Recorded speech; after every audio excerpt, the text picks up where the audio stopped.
दोस्तों नमस्कार। सुब्रत पाल की चिट्ठी में आपका स्वागत है।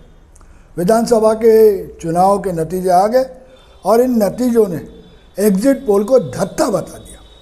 सिवाय तेलंगाना छोड़कर किसी भी राज्य के एग्जिट पोल ने ऐसा होगा ये बताया नहीं था, या सारे राज्यों को लेकर एग्जिट पोल बिल्कुल सही नहीं था। सिर्फ तेलंगाना के बारे में करीब करीब सारे एग्जिट पोल बता रहे थे कि तेलंगाना में सरकार गिर सकती है।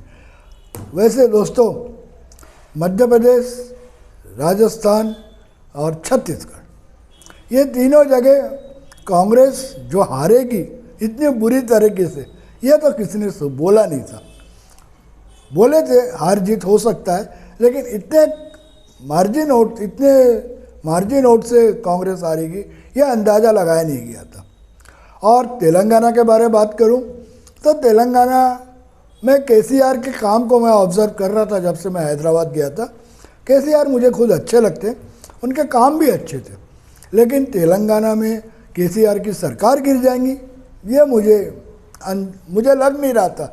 मुझे लग रहा था कि शायद केसीआर रिपीट हो जाए, लेकिन देखिए केसीआर रिपीट नहीं हुए और वहाँ कांग्रेस जीत गई। तेलंगाना को छोड़कर राजस्थान, मध्य प्रदेश और छत्तीसगढ़ में कांग्रेस के सब दिग्गज नेता थे और इन दिग्गज नेता आपस में ही लड़ रहे थे और इनके आपस की लड़ाई ने ही इनको लेड हुआ है। रही बात तेलंगाना के कांग्रेस की, ये सरकार में आने के लिए बहुत मेहनत की और मेहनत रंग लाया। इनमें वहाँ का कोई बहुत बड़ा लीडर सेंट्रल में नहीं है, इसलिए उन्होंने बहुत मिलजुल कर काम किया और रिजल्ट भी वैसे है। वैसे मुझे मज़ा आ गया, मतदाताओं ने एग्जिट पोल को जो धत्ता बता दिया। वैसे दोस्तों, छोटा सा उदाहरण देता हूँ। हमारे गोंदिया के पास में बालाघाट है मध्य प्रदेश में।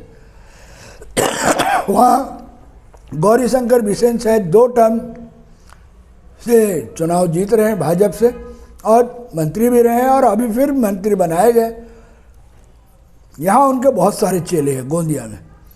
कोई ये नहीं कह रहा था कि गौरीशंकर बिसेन हार सकते। कुछ लोग बोल रहे थे शायद हार जाए, लेकिन 28,000 वोट से गौरीशंकर बिसेन चुनाव हार गए। ये 28,000 का जो मार्जिन है ये बहुत बड़ी मार्जिन है और इतना तो कल्पना के बाहर था। तो मैंने बताया ना दोस्तों, मतदाता महान है। मतदाता महान है, कब करेंगे क्या करेंगे कुछ बोला नहीं जा सकता। वैसे इस विधानसभा के चुनाव से गोंदिया में एक व्यक्ति बहुत खुश है, वो है राज्यसभा सदस्य। उनको लग रहा है कि अच्छा हुआ, वो रिजल्ट से बहुत खुश है।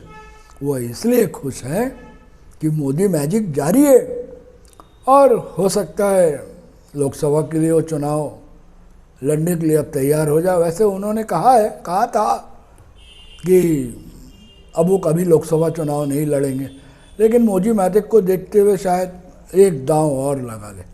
देखते हैं क्या होगा भविष्य में। तो आज यहीं तक, आखिर में फिर कर रहा हूँ, मतदाता महान है।